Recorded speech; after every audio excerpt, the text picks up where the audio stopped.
ni'amahu wa yukafi'u mazidah. Allahumma salli ala sayyidina Muhammadin wa ala alihi wa sahbihi ajma'in. Qala Allah ta'ala fi ayatihil karimah, a'udzu billahi minasy syaithanir rajim. Bismillahirrahmanirrahim. Alif lam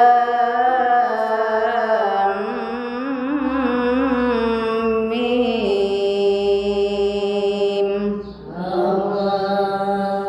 Dzalikal kitabu la raiba fihi hudan lil muttaqin.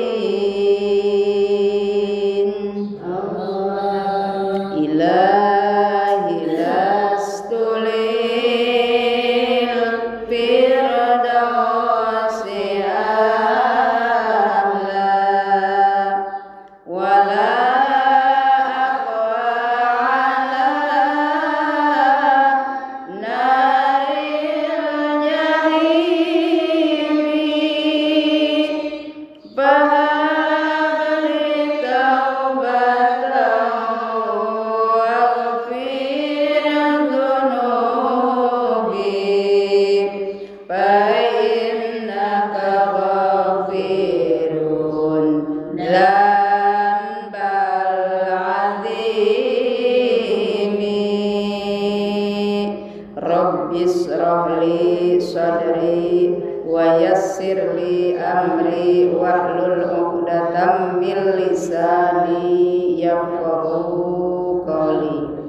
Raditu billahi rabba wa bil islami dina wa bi Muhammadin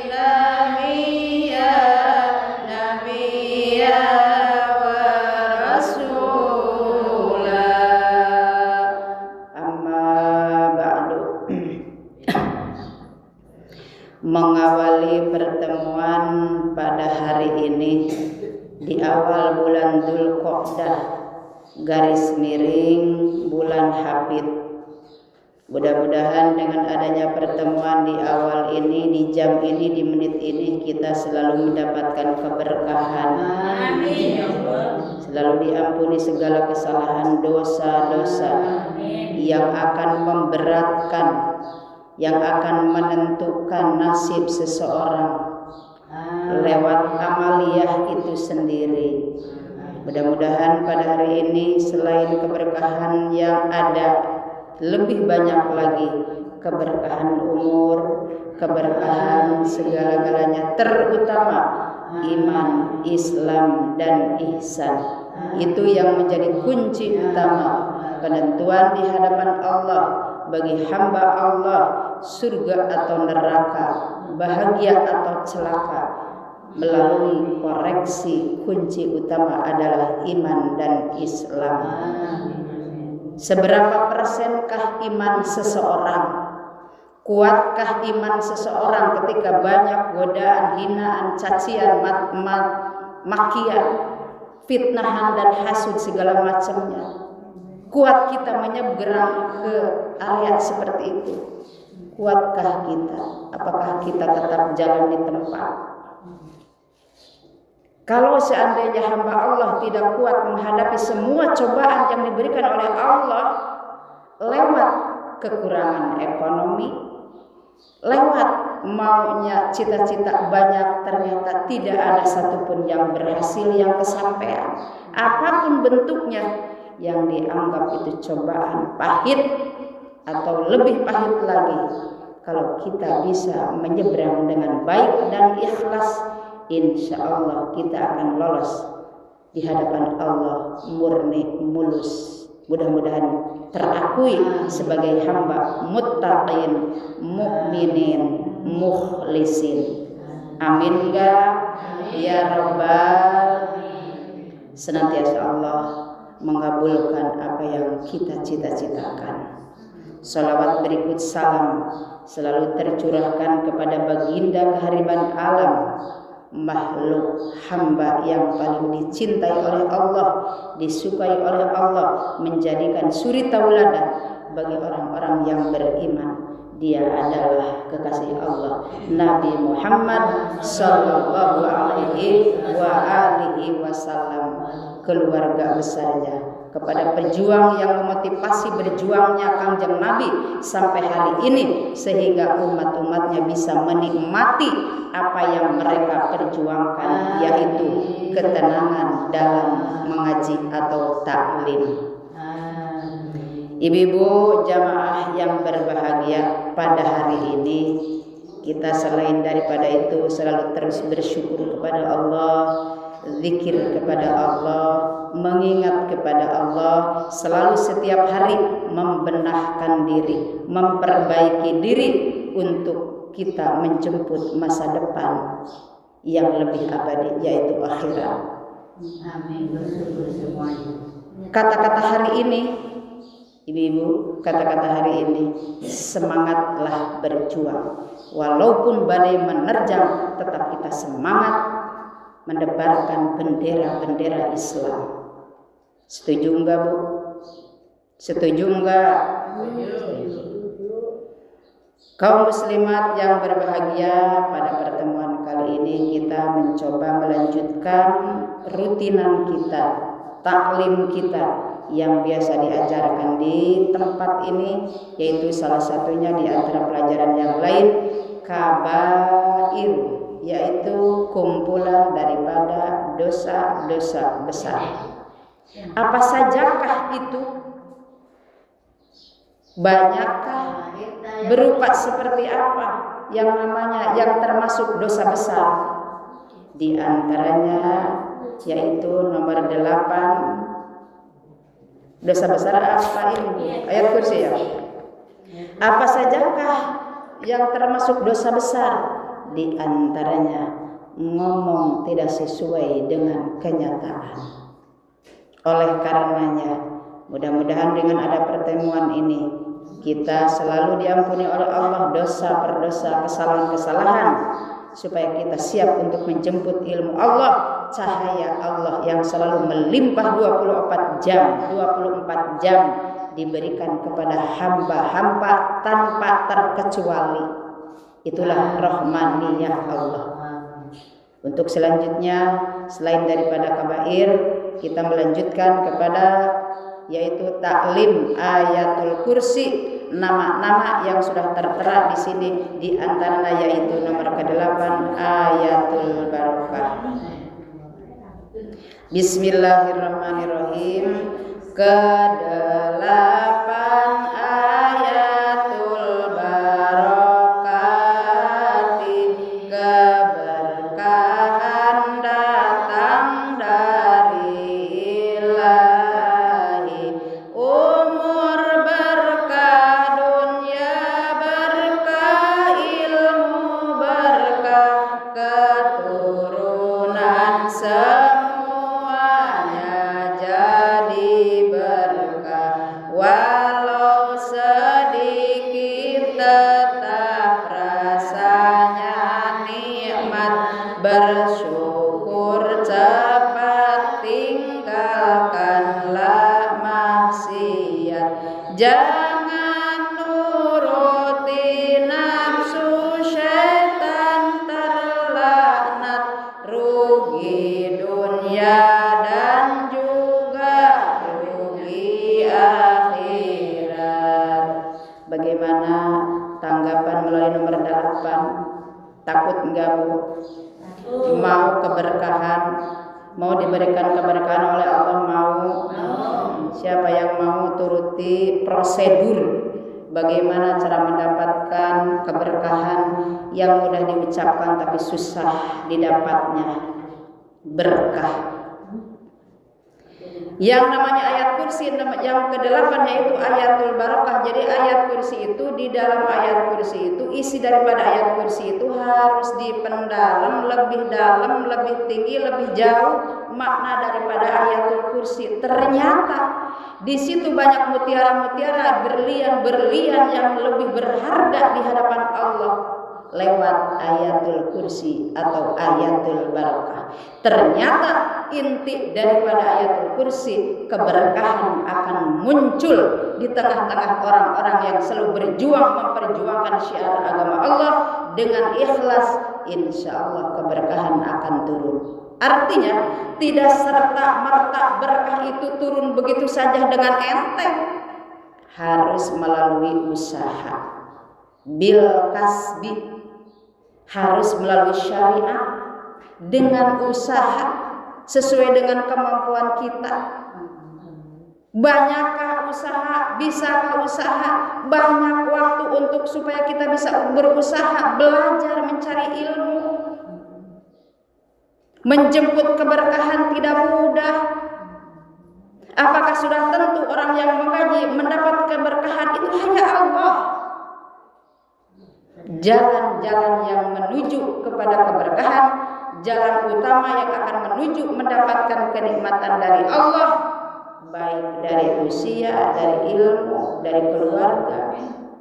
Keberkahan selalu menjadi harapan utama bagi semua orang, mukminkah, non mukminkah, semuanya mendapatkan keberkahan. Semua mendapatkan atau semua mengharapkan keberkahan itu sendiri. Apa itu berkah? Walaupun sedikit, ziyadatul khair. Setiap hari selalu menambah kebaikan. Setiap jam, setiap saat menambah dan mengubah, memperbaiki diri sendiri kepada yang lebih baik. Yang tadinya tidak rajin tadarus baca Al-Quran, sekarang mulai nambah ngurangi usia, semakin rajin baca Al-Quran, semakin banyak zikir, semakin banyak tahlil, semakin banyak baca tahmid, semakin banyak, bahkan diperbanyak, ditambah-tambah terus membaca tasbih. Subhanallah walhamdulillah wala ilaha illallah wallahu akbar wala haula wala quwwata illa billahil aliyyil azim. Walaupun sedikit tetap disyukuri apa adanya. Hari ini kita bersyukur kepada Allah. Buktikan syukurmu melalui melangkahkan dua kaki ke majelis taklim, ke tempat pengajian, di mana di majelis taklim itu banyak ilmu-ilmu, banyak pengetahuan-pengetahuan. Selain mendengarkan gurunya, kita melalui salaman, melalui musafahah, bersalaman dengan teman, dengan sahabat, dengan besti, dengan yang lain. Kalau kita niatnya ikhlas, insya Allah itu pun menjadi salah satu keberkahan yang didapatkan. Amin ya rabbal alamin. Jangan pernah nuruti nafsu syaitan yang sudah tahu bahwa syaitan adalah innahu lakum aduwwum mubin. Suasana seperti apa? Keadaan bagaimana? Miskinkah, kayakah, terhormatkah di mata orang, di mata siapapun? Kita tidak peduli, tidak tertipu, tidak terjebak dengan pujian orang, tidak tersiksa dengan hinaan orang. Santai, biasa-biasa saja, disyukuri apa adanya yang diberikan oleh Allah kepada kita, disyukuri. Jangan pernah disesali. Walaupun di masa lalu kita dulu sholat masih belum, puasa pun kadang banyak yang tertinggal, apalagi pondok. Yang namanya perempuan menutupi aurat dulu tidak bisa, sekarang sudah mulai sedikit-sedikit, walaupun belum nyampe ke arah yang lebih baik. Tapi kita selalu bersyukur ada di fase di mana fase ini berkah, insya Allah. Bisa dipahami ibu-ibu, bisa dimengerti. tidak serta-merta ilmu cepat didapati dan dimengerti, maka kita harus teliti apakah peralatan untuk mendapatkan ilmu kita sudah normal. Contoh, telinga kita sudah normal untuk mendengarkan, bibir kita sudah bisa mengucapkan apa yang diucapkan oleh pengajarnya, jiwa kita, hati kita sudah bisa istiqomah. Bagaimana suara batin kita hari ini, suasana seperti ini, kita bisa menjerit, kita bisa gembira, kita bisa duka, kita sekali-kali bisa suka. Benar Bu?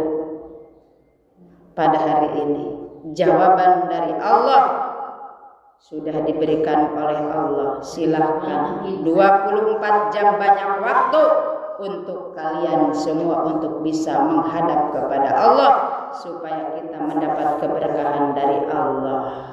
Amin ya rabbal alamin. Kalau misalkan kita menuruti hawa nafsu yang serakah, nafsu yang tidak mendukung, emosional yang tidak mendukung, yang merugikan kita, bukan hanya rugi di dunia, di akhirat pun kita celaka.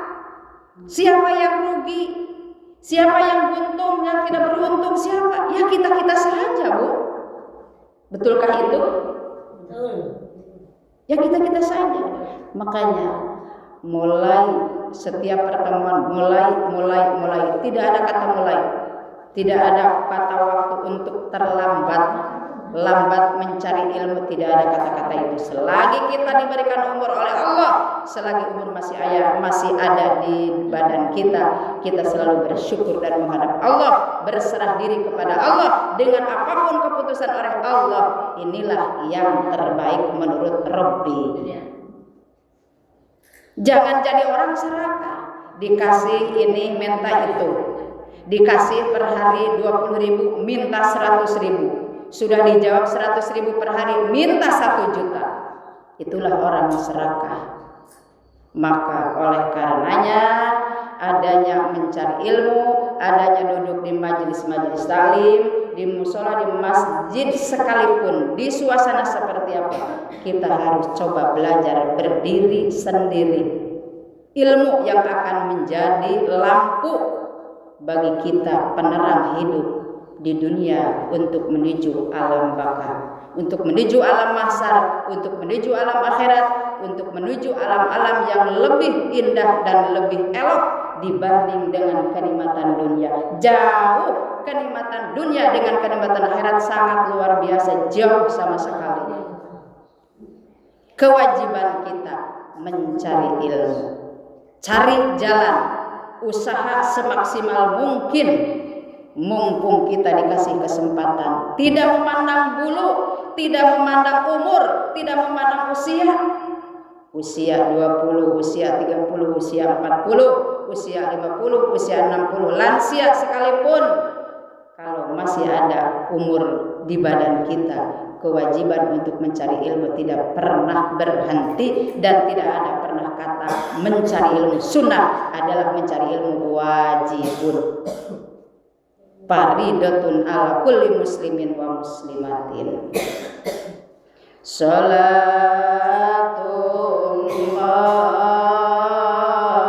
salamullah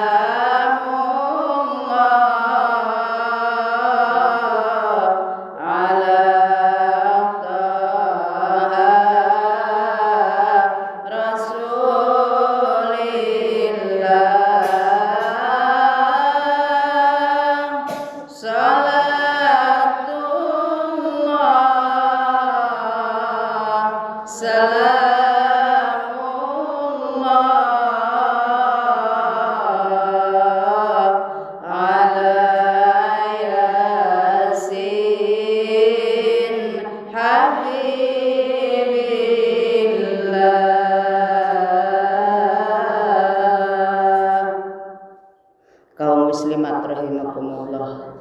Kesimpulan daripada pertemuan kali ini yaitu membahas tentang ayatul kursi yang ke-8 ayatul barokah. Intinya bagi kita sebagai mustami'at atau mustami'in, bagi audiensi, bagi para pendengar, satu, jangan pernah lupa bersyukur kepada Allah dengan dibuktikan lebih rajin mengaji, lebih rajin datang ke para guru untuk mencari ilmu, menanyakan, memudzakarahkan tentang ilmu, karena ilmu akan menjadi menentukan ibadah seseorang. Karena ilmu orang akan menemukan jalan yang lebih positif. Karena ilmu insya Allah orang menjadi berharga, menjadi bernilai, bukan hanya di hadapan manusia saja, tetapi insya Allah di hadapan Sang Pencipta Allah Azza wa Jalla. Mungkin pertemuan kali ini dicukupkan sekian, kurang dan lebihnya mohon maaf. Hadanallah ila subulis salam, billahi taufiq wal hidayah wal afu minkum. Akhirul kalam, wassalamualaikum warahmatullahi wabarakatuh.